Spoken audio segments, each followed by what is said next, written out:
we'll let them be third. Then you're supposed to go ladies first, I know, but we're going to get out of order, and hopefully we'll be okay. So let's be correct. All right, let's get started. Welcome, everyone. Appreciate you coming to our weekly news conference. Got a lot to talk about in the middle of conference play. Actually, the season, to me, is flying by when the guys play the Citadel this week. We will have played everybody one time, so we start playing folks the second time around. But the Bears this past week on the road at UNCG, 23-point overcame the deficit against a team that was unbeaten at home, that was tied for first place in the conference, and they were giving up the fewest points per game in conference play. So a great win by the Bears against UNCG, and then, of course, close game once again. If you just follow the Southern Conference this year, men's action, the games are going to be one-possession games. It's just destined to be that way, so every possession is important, and the Bears have a couple of big games this week, be at home against the Citadel on Wednesday night, and then take to the road against Chattanooga Saturday afternoon. With that, we'll bring up head coach Ryan Ritter. All right.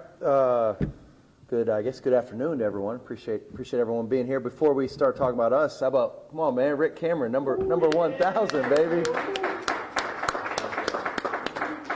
That's pretty cool. I know I said something to you on the radio, but we've only been here short, 5-6 months, but I think you could tell by our guys' reaction what he means to our program, and I don't know, you'll find a better dude in the business. Yes, sir. Let's do it. Okay. And 999 wins. Say, sign me up.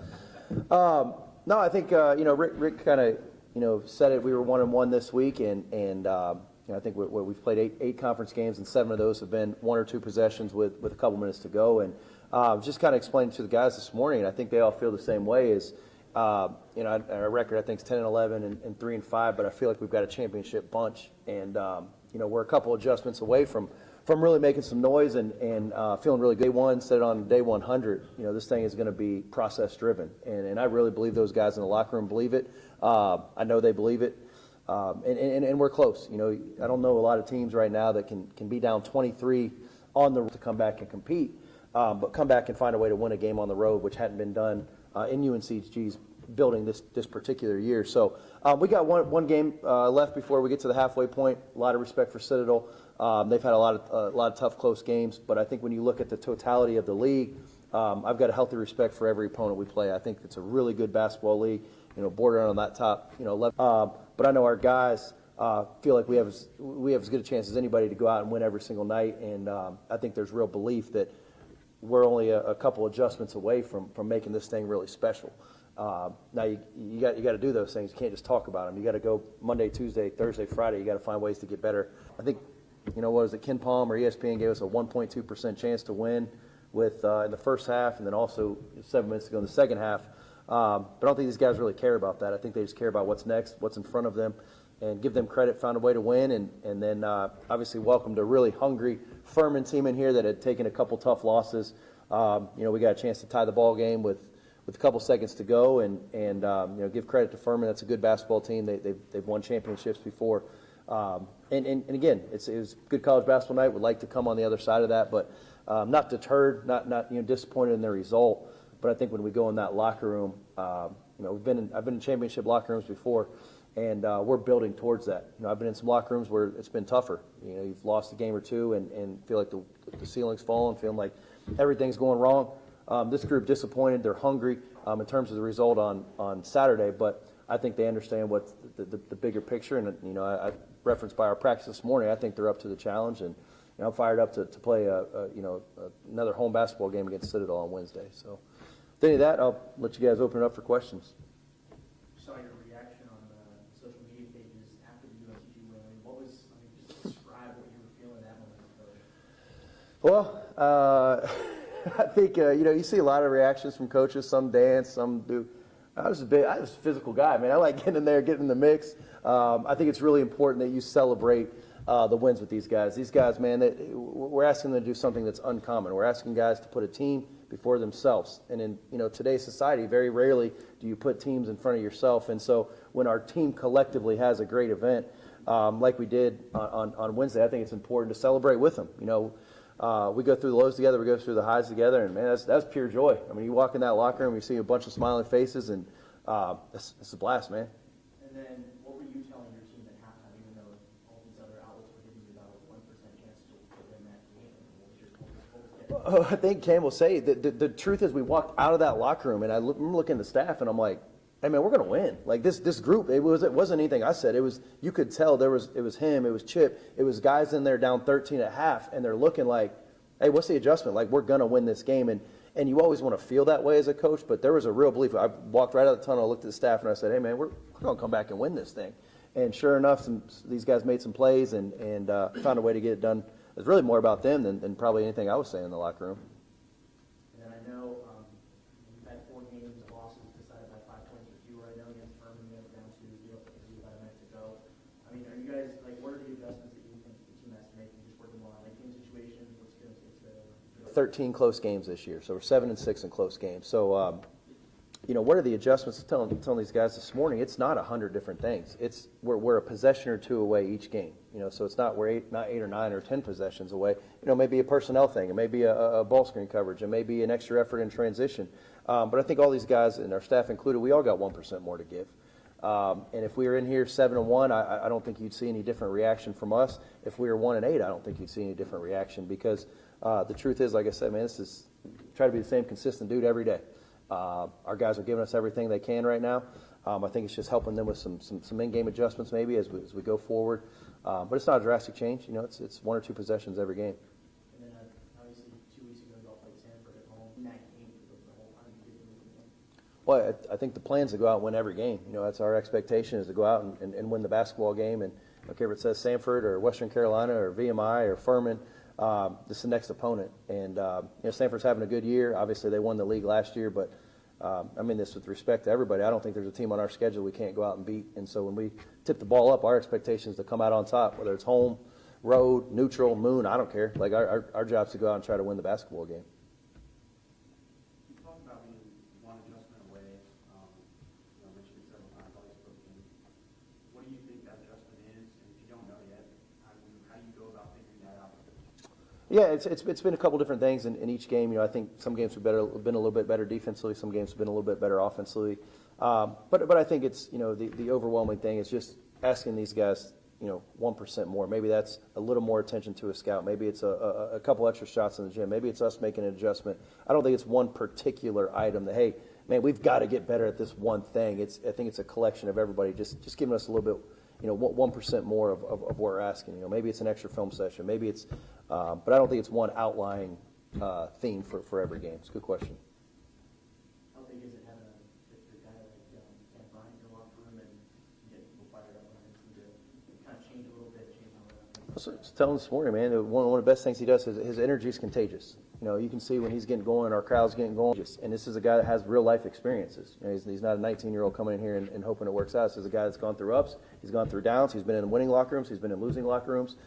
This is a guy that we're tasking him to guard the best player every night. That's not always an enjoyable job. It sounds fun, but when your job is to go shut down the opponent's best player, and the way our system is, utilize that for the next 10 games for us to really get this thing going and have some fun in March. Brian, what can you say about the job Marcus has done here these last 2 games? He stepped up big, obviously, against UNC2 with 13 points there in the second half. Just talk about his ability just to stay ready and keep working in practice and be ready for his win there. Yeah, I don't think we can talk about that enough because it's not just Marcus. I said it in the locker room after the game. It's hard for everyone, but specifically young people, to get told no, and have a tough situation, and be ready when your opportunity presents itself. Most people worry about so many things that they can't control. That dude was ready. Like, he was ready when his number was called. He played the last 11 minutes of the game, and everyone sees that night. But that kid was ready throughout the week. He was ready when his number was called. He prepared the right way. He knew the game plan, and when his number was called, he was ready to go. So I think that's a message to everybody. Like, focus on what you can control, and I think you're going to like the end results when you really buy into that.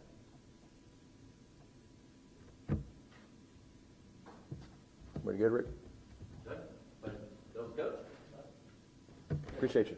So, Cam Bryant, Cam came out a couple of games ago, had to look to make sure it was the same guy. His picture in the media guide, and he's changed a little bit. Still playing well. Coach talked about the energy he brings. Cam Bryant, a graduate player from Camilla, Georgia. Yeah, you would give us an opening statement about how you feel the season's going. How everybody doing? I'm Karen Bryant. I know the record don't look like we're supposed to be.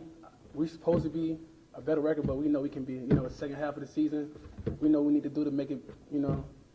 a better stride for the tournament, because that's the end goal, to get to the tournament. You know, not the regular season. It's cool to win that, but the end goal is to win the tournament championship, go to the tournament. So sorry. Any questions? Cam, where do you get your leadership abilities from? Is there somebody in your life that like kind of rubbed off on you and made you want to be a leader?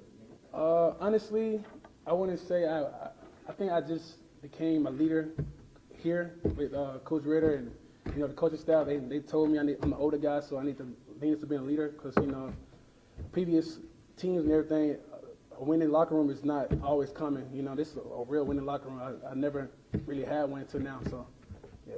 talk about your chemistry with the guys in the locker room. What do you kind of notice in the last few weeks? For my experience for playing college basketball, I've never been a team that has been like more connected, like together. Like win, lose, or draw, we know we got each other back. It just don't matter. I just know we got each other back. We just fight through it all, go through the wall together. And then being a defensive ace, you got to match up well against some really fucking players in this league. I mean, what kind of goes through your mind? How do you get yourself prepared for every game? Honestly, sometimes I just think that no team can beat us. I just got that mindset of no one can really mess with us when we locked in. So I know if I'm locked in, everybody else locked in on defense. Favorite moment so far this year for you as a player and the team as a whole? Definitely the 23 comeback. I've never never experienced that in my life. That was one of the biggest things I ever did right there. That was definitely hands down best thing. I asked Coach this question, but what was that? What was the locker room like after the game? I'm sure it was. It was very fun. It's something you want to be a part of. Definitely. Like even at halftime, I don't think we ever had a doubt we wasn't gonna come back. We knew what we needed to do to win. So as soon as Coach told us, we adjusted and made it happen. That was fun. Can you talk about the importance of scouting and watching film come up when you play opponents and like your specific matchup defensively? Is that something there's certain things you picked up throughout your college career from watching film, and just talk about what the importance of watching film and how that helps you be prepared for your opponent? I would just say film is probably the best thing, especially college basketball. It always comes to the last possession, so every detail counts. So the coaches give us the right scout. We just got to go through the plan every time. We just got to follow it. The plan is always clear and always right. We just got to go through with it. So scout film is always a big part of college basketball, most definitely. Yeah. For those folks who don't get to attend practices often, they just see you in game time. There's a tremendous amount of energy around this team, the staff, during a practice. Share with us where that energy comes from and how you maintain that every day. Honestly, our coach be fired up before practice, so seeing him go touch the rim or jump, or our coaches clapping, it just kind of give us the energy to be able to know, like, okay, we need to get this pumping, we need to get everything riled up. This is what he like: aggression, defense. It's on how we're gonna win. We know we got good practices, good game. Anything else we can? All right, thank you very much. We're going to stay with basketball, Coach. It's all right. Looks like everybody's here in women's basketball, so we'll stay with, let's go to women's basketball. Player with her as well. Ladies are coming off of a couple of games at home, and now they're about to hit the road once again. They've got games at UNCG and Western Carolina. Again, totally in conference play now, and Women's League, almost like the men on any given night. You got competition, close games. Coach Hurt, come up and share with us.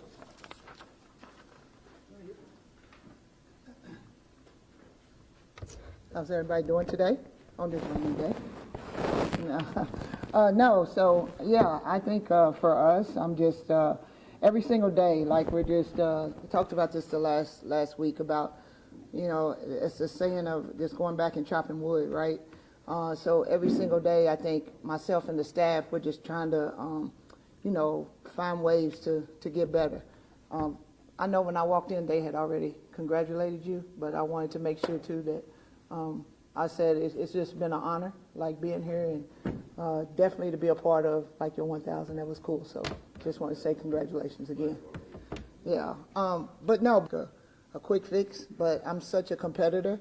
Of course, just like everyone, we want to win. Our team wants to win. We still believe and know we can win. I think we have to make some adjustments, and that's me as a coach. One thing I always talk about is our defense, and I think our defense has definitely been great for us. We got to find ways to put them in a position where we can put the ball in the hole. So I think that's something that I stay up every single night. I know the staff does too. We're working hard to just be able to let them continue to have their their confidence in doing that. One thing that I'm excited about is the games did the things that we needed to. But I think the small mistakes, the discipline, is what we talk about a lot. We get in the fourth quarter and we down 6, and we give up, wide open layup or open 3, or those things cost you the game. And we just continue to keep fighting, and we're going to continue to keep fighting. And I believe and I know that now, as we go on the road, we're going to be prepared again, and we're going to have an opportunity and another chance. And as a head coach, as we're working to build this culture in this program, that's what it's all about. So super proud of this one sitting here. Ariana has stepped up every single day for this staff and for everyone, and just as a lot of the other players have too. So, again, I kind of echo, I know we're not where we want to be either, our record and what that stands for, but I think one thing that I know that we hang our hat on that I think people know is that when they play against us, they're going to have to play hard because we're going to play defense and we're going to do those things. And now it's our time to be able to flip, putting some points on the board so we can come out with some more wins. So with that, I'll open up questions. Sitting on the defensive end of the ball, 8 blocks for Ashley against Chattanooga. She's second in the league in blocks right now, top 5 in the guys. Just talk about how big the Yeah, I think she's been great. I think it also is just a preparation of us just continuing every single day to try to focus on our defense and focus on that side of the ball. But I think for Ash to be able to do that, I think it just comes from her growth and her confidence and her just continuing to do whatever it takes for us to be a better team. And it seems like your guards are playing well too, Nahala, and also Ariana as well. What are you seeing from them and how what they've shown over the last weeks as well? Yeah, I think every single day and give their all and asking questions on how they can get better and getting in the gym. And, I give both of those, Ariana and Nahawa credit because I put a lot on them and, especially Ariana because I know she can take it. So there's moments that I challenge her to push her to that next level, and I'm just really proud of them that they're able to show that. And they feel very confident now. I think that they know and understand how good they are. That's what, as a coaching staff, that's what we try to make sure that we can instill in them every single day. Yeah, and then I know some close games because, like, against Wofford, you guys were close, against Furman, you guys were close, and then the fourth quarter, like you said, it wasn't maybe the result you wanted, but how are you planning to get everybody locked in for 4 quarters? Are you working on making situations? Are you working on what's Yeah. going to keep going forward? Yeah, definitely. I think at the end of the day, every game, just like Ryan said, we feel confident we want to go in as winners, right? So we got to correct some things. We always work on late game situation, all those things, right? It's not. We went from being the top free throw shooting team in the league to not making some of our free throws. I mean, we made 47%, I think, last, and the games are close. So those are things we can control, right? So we want to control the things we can control and make sure we're putting them in that position where they're confident when they step up to the free throw line, when they're making open shots. So I think those, and then the adjustments and the things I talked about. We gave up a couple of wide open threes or some transition baskets. Like those are things that we can easily fix. And I think that for us, really exciting because we also understand and know that, again, we have all these games in front of us and we have an opportunity in each one of them. Now, I know you mentioned that you were the top free throw shooting team. Now you're still in the top 3. I mean, just talk about how important that is to have a clip even over 70%, close to 70%. You got to be able to do that, and that's one thing that I've always. We take time. We take time in practice. We focus on those things. We try to put them in pressure situations so they can be confident when it's those are things you can control. When you step up to the free throw line, that's why they say it's free. So I think that's something for us. We want to make sure that we can capitalize on. You talk about putting the ball in the hole. Besides the free throws, are there any other ways you want to, improve on that? Is there like a scheme change you want to do, or is it just? Yeah. Yeah, no, I think for us, and this is continuing to keep growing as a team, Our spacing at times is not great. So those are things that we're working on constantly. And then most importantly, you just said it, the ball needs to go more into two of our guards' hands and who are putting points on the board and who are, as we think as a staff, very hard to guard in this league. So that's our job to be able to put them in that position. And those are things that, of course, as a coach, those are things that I love. So giving them the confidence to be able to do that. And I know you all haven't seen my offensive side of the ball yet, but it's there. So we're going to continue to keep working on it. Coach, you talked a lot about confidence. What is the message to the team to keep that confidence up going into the next year? Yeah, like we'll go back and we'll watch film and stuff today. And I think the biggest thing that we try to do is, film don't lie, right? And we'll show them a lot of the positive things and a lot of the things that they can correct easily. And I think at the end of the day, that's what we always talk about. They got a choice, right? And I know they'll choose for us to continue to keep getting better so we can be great. And so I think that confidence comes at the end of the day. It's about the leadership, and that comes from me. And I believe in this team. And every single day when we show up, we expect to win. And so we're going to keep finding ways to make sure that we can get better and better so they feel confident and comfortable every single time we walk in the door. Anything else, Coach Hart? Okay, let's bring up Ariana Bennett, our junior from Edwardsville, Illinois. Ariana, if you would share with us from a player's perspective how close we are and the week ahead, what it holds for us. All right. Well, starting off, I just want to say thank you to God about how we've been, progressing throughout the season. It has been some adversities and coming and working hard, trying to grow as a team, figure out how to get some wins in the win column. But slowly but surely we're getting it together. We're gradually progressing and just trying to learn how to be better as teammates, better as players. As Coach talked about, we are trying to get the ball in the hole more, and that's going to take everybody. For me personally, if I'm not producing, I have to move more, help my teammates more, get some assists, rebound, just kind of help each other in terms of producing and just staying locked into that. All right, it sounds like your relationship with the other guards. Like, how are you guys helping each other get better? How are you? What's the relationship been like across these last few weeks? Really just pushing and competing with each other. I feel like if we compete more and push each other and have that more of an aggression with each other, we'll be prepared to go up against people that are in our conference. And then how do you keep everybody, and how do you, the players keep everybody motivated, keep everybody locked in? Like, what's something, do you have like something that you're telling everybody, or what did I know about?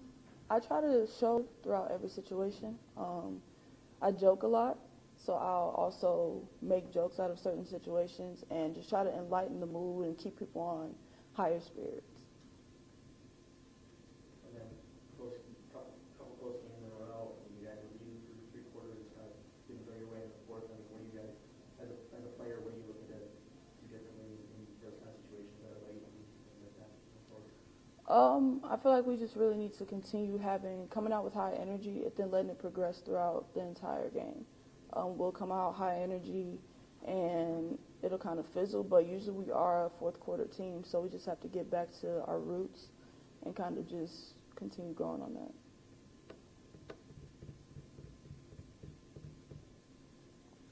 Okay, anything else for Ariana? All right, thank you.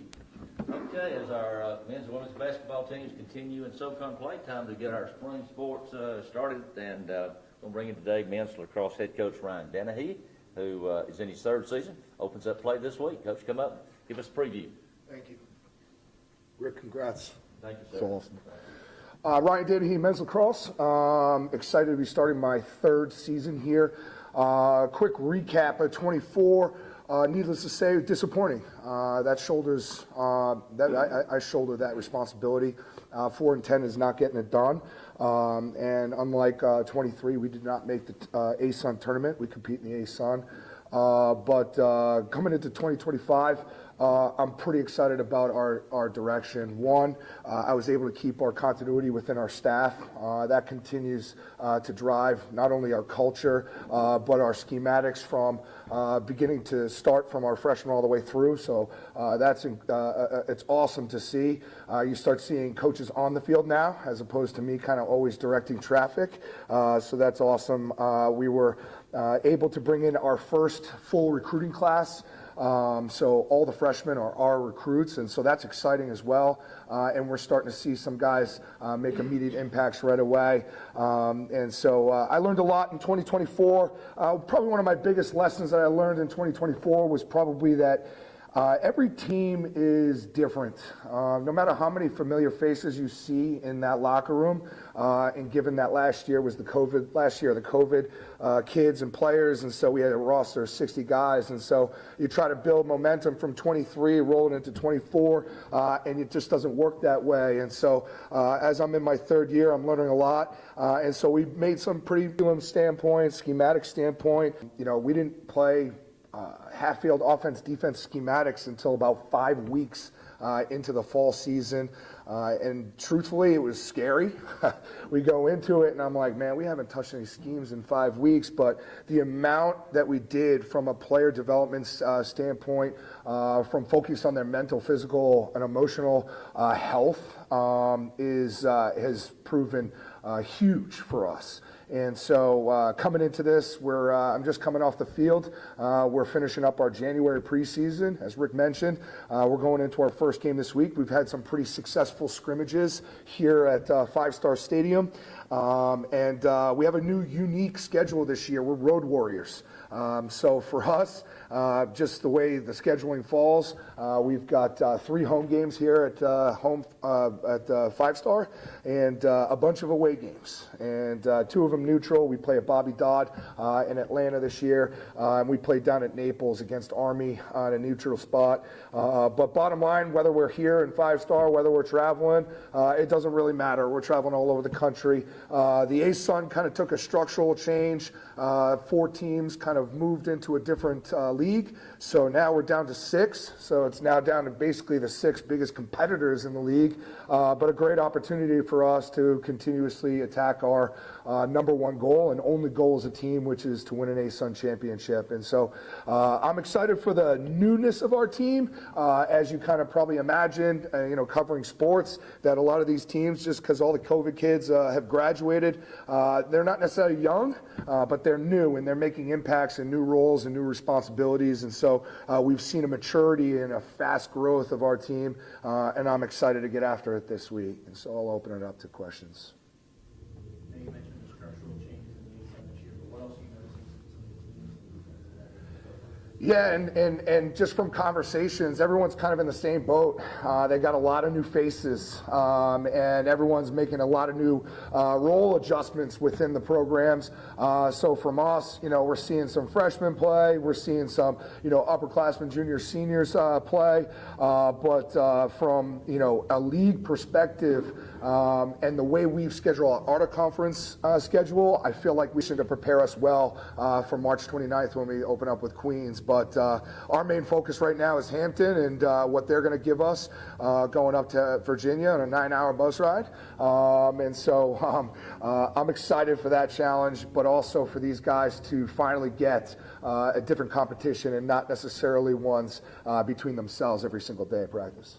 It might be obviously now having your own school recruiting class. I mean, what kind of benefits does that bring to you as a coach? The relationship side, honestly, the relationships are huge, and I'm 41 years old, and you learn new stuff all the time, and this is my 3rd year as a head coach, and building relationships from juniors, seniors in high school, you got 2 years, and so basically it's a 6-year process, sometimes 7-year process. While they might only be here for 4 years, you get that whole relationship, and you're coaching them before they even get here. And so for me to be able to coach these guys and learn more about them, so they're not just coming in here in August and I'm barking orders. I know a lot more about them, I know about their family, and I know what they can do on the field. And so we're putting these guys in position positions on the field to make an impact as fast as possible, and 5, 6 of them are doing just that. And so just having, a group of 16 guys coming in that,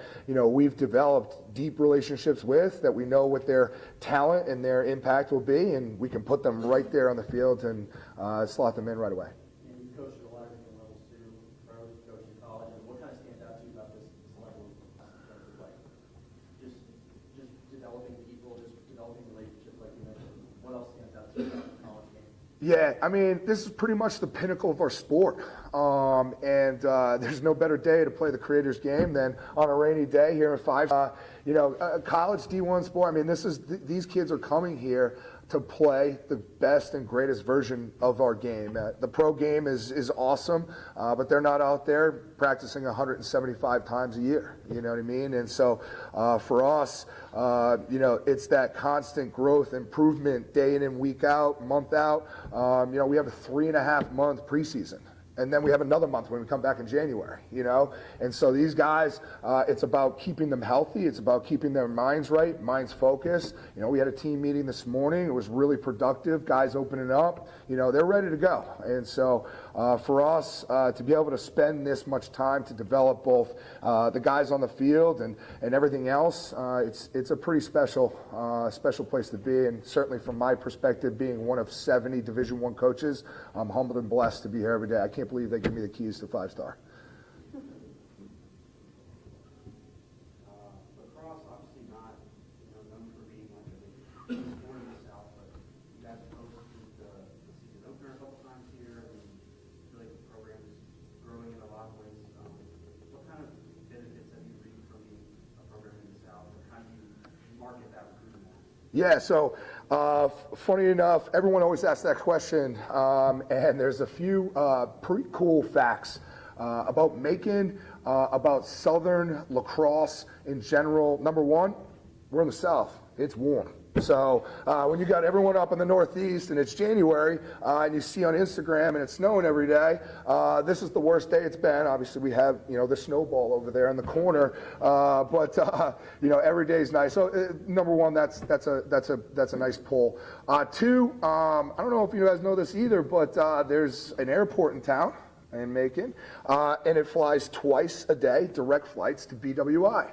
And if you know anything about lacrosse, that's a pretty big hotbed. And so when I tell a family, hey, I know you're going to go up to that trip to Rutgers, but I could get you on a flight and into my office faster than you can drive to Newark. And so for me, they don't believe me, and then I'll book their flights, and they get here, and then they're just shocked that Macon can become so close to them and their families. And, to this day, every Friday before Thanksgiving, a lot of our guys are getting out, and we're all going on recruiting, and there's the entire 30 seats full of men's and women's lacrosse players going back up home for the holidays. And so it's awesome. And then, look at the facilities and resources we have here. I mean, they're ridiculous. I mean, our guys, to be able to have everything at their disposal 100 feet from them, from their training room, strength conditioning, and also the people in those and running those departments are pretty special people as well. But we've got something really special here. I've been at Bucknell, Dartmouth, Penn, Michigan, and Michigan aside, when you have $500 million at your disposal. For all the rest of the schools, we're talking about these are top 15, 10 facilities and resources in Division I lacrosse. And so my biggest challenge is getting people here, but we've executed at a high level as a staff in seeking out the best talent, the hungry talent, and getting them here and experiencing it firsthand. And, probably one of the worst things we hear is, wow, this place is a hidden gem. Like, I just want to hear the gem part, you know what I mean? The hidden part is the problem, but we've done a really, really great job assembling, obviously, the recruits that I just talked about that are here on campus, but we're excited about the 25 class and the 26 classes that we're building as well. You talked about a long drawn-out preseason. How have you seen this team grow from back in August up to now to the first game? Yeah, well, when they start off in August and miserable heat, right? And so first off, we got to get them in shape. And so we start slow, and I had to start faster. And I realized, it's like, the tortoise and the hare, right? The slower you go and the more methodical you are, believe it or not, the faster your progress is made. And so, like I was saying before, from our structure we just really focused on the player. Focus on the player, make them as best as possible, and the schemes start to follow in behind it. And honestly, I'm learning how fast you can make that happen by just focusing on the player. And the kids have recognized that, coming in and meeting with me all the time, being like, Coach, I was nervous too. We hadn't played 6-on-6 in 5 weeks, but it was natural to them. And now, just kind of looking at what we have going into our first game, I've never been further along in our progress now 1 week before our first game. We are not the team that we're going to be by April when we play our conference games, starting March 29th. But we are far along and better. And our motto right now is just get better faster. Get better faster, and the guys are doing just that. And then what was the message for you guys going into practice this morning? Have it actually being game week? Yeah, we and it's raining outside, right? Respond. That's been a big piece of our culture. The team themselves wanted to brand themselves as a toughness, gritty team. And I think, it's interesting because the Northeast right now is getting slammed with this polar vortex, but it's actually brought a normal winter, Northeast winter, to Macon. And so we're preparing under pretty unique circumstances. But really, it's about just developing the leadership and the chemistry within the team right now. And so from how we've seen it develop over the last 3 weeks, and how we've kind of taken each week with a new theme, one being team, one being the second week was our all-in week, and our third week this past week was toughness. There's no other theme better than game week going into week 1. Anything else for Coach? Coach, thanks so much. Best Thanks, of luck Ark. to you on I appreciate Saturday. it. All right, thanks for everyone for coming. Hope to see everyone here Wednesday night. Got the Citadel, 7 o'clock tilt for the men. And, of course, we wish the women the best of luck as you guys take to the road this week. All right, lunch is available. We certainly invite the members of the media. If you'll please lead us off going through the line.